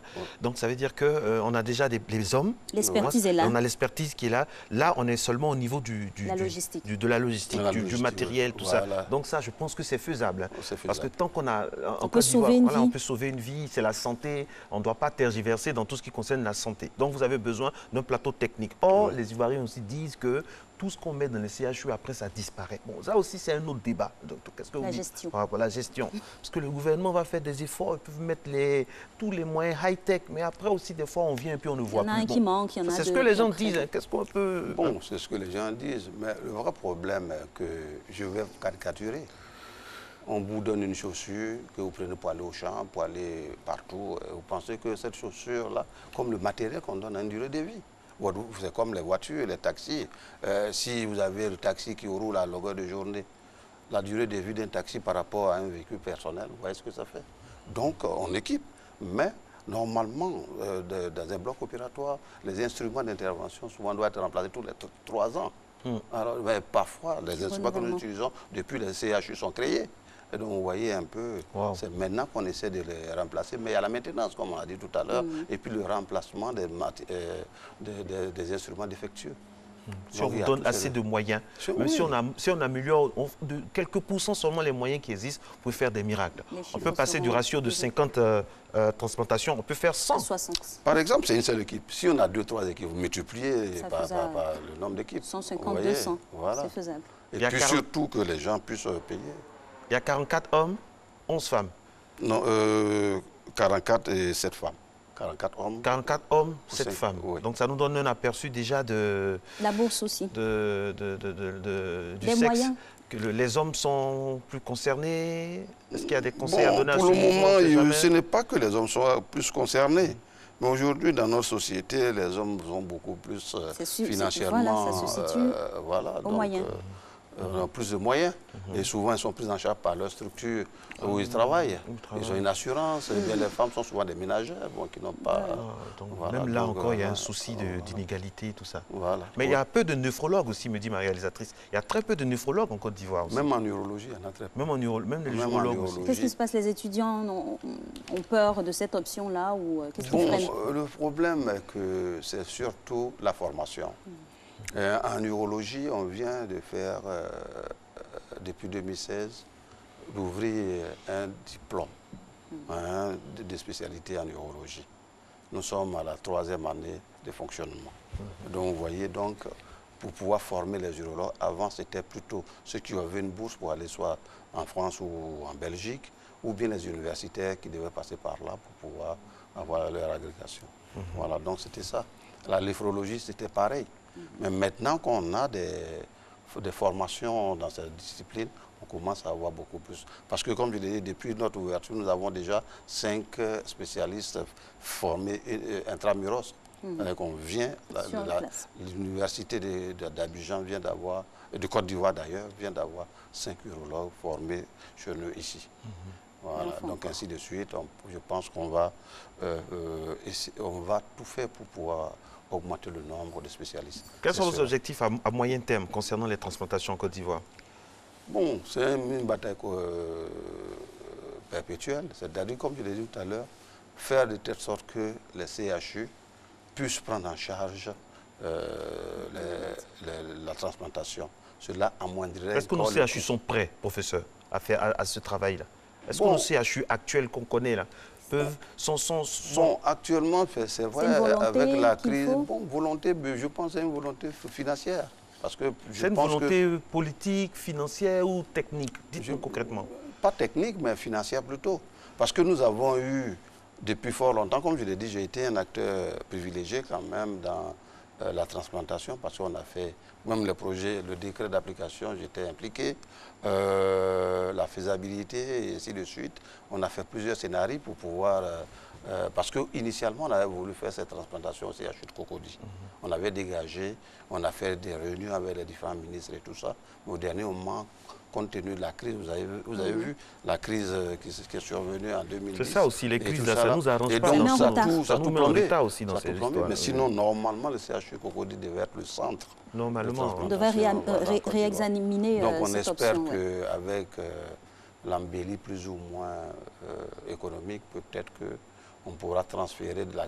Là, il y a la stabilité, Dieu merci, ça va. Voilà, de l'Institut de cardiologie, par exemple au CHU Cocody ou dans un autre centre. Le ministère de la Santé donc, devrait se saisir. Et vos rapports avec le ministère de la Santé par rapport à ça, est-ce que le ministre est au fait de tout ça? Bien sûr, comme je l'ai dit tout à l'heure, il y a eu un décret. Mais le décret, qui fait passer le décret en Conseil des ministres, c'est le ministre. Non, mais il y a le décret aussi, beau que soit le décret, il y a le suivi. Il y a le positionnement des dossiers aussi sur la table. D'accord, bon. Sinon, le ministre, il est très au fait de la transplantation. Parce qu'avec tous ces petits soucis qu'on évoque là, ça peut freiner, hein, ça peut décourager quelqu'un qui veut faire ça en Côte d'Ivoire. Alors qu'il faut les rassurer. Pourtant, il faut les rassurer. Non, il faut les rassurer. Moi, je pense que d'abord, le premier point, c'est que ça coûte 3 fois moins cher qu'ailleurs. C'est pas parce que c'est moins cher aussi qu'on va prendre des risques aussi, professeur. Les risques comment? Non, je veux dire, c'est pas parce que c'est moins cher qu'on va accepter si tout n'est pas... Par exemple, les examens vont en France avant de revenir. Ils vont se dire autant aller en France pour le faire. Oui, mais même aller c'est pas eux qui vont en France. Nous, on fait le prélèvement. On achemine. Lui-même, le malade... ça va diminuer les coûts si tout se fait voilà, ici. Si tout se fait ici, ça va diminuer les coûts. Mais maintenant, il faut que je donne... quelque chose pour que je vous dise que la transplantation, certes, permet de soigner les malades, mais ce n'est pas définitif. Parce qu'il y a à prendre des médicaments anti-rejet pendant toute sa vie. Il y a l'hygiène de vie également à respecter. Ce n'est pas parce qu'on vous a transplanté que vous devenez une personne lambda et que vous faites ce que vous voulez. Ça, c'est vrai. Il faut éviter l'alcool, il faut éviter le tabac, il faut éviter la sédentarité et puis il faut éviter quand même l'excès alimentaire, surveiller sa tension artérielle, ainsi de suite. Parce que quand on prend les médicaments anti-rejet, on devient immunodéprimé. Et donc, il faut faire attention, ne pas se confronter avec les personnes qui ont soit une grippe, qui ont une maladie contagieuse. Voilà, il faut faire attention. Il faut faire attention. Merci beaucoup, professeur Conan Paul Gérard, urologue, professeur en urologie. Merci infiniment pour ces informations précieuses. Il nous reste 10 secondes. Voilà, donc exceptionnellement. C'était pour vous dire que nous avons actuellement, à partir du 26 mars, le congrès panafricain d'urologie. D'accord. Toute la Côte d'Ivoire, toute l'Afrique, l'Europe sera ici. Et c'est une grande chance pour la Côte d'Ivoire. Sera au premier plan, surtout la deuxième journée. Merci beaucoup. On a une pensée ce matin pour toutes ces personnes qui sont passées par la transplantation et qui vivent bien. On leur fait de gros bisous à travers la Côte d'Ivoire et le monde entier. Merci et que la santé soit avec vous. Bonne journée sur RTI 1.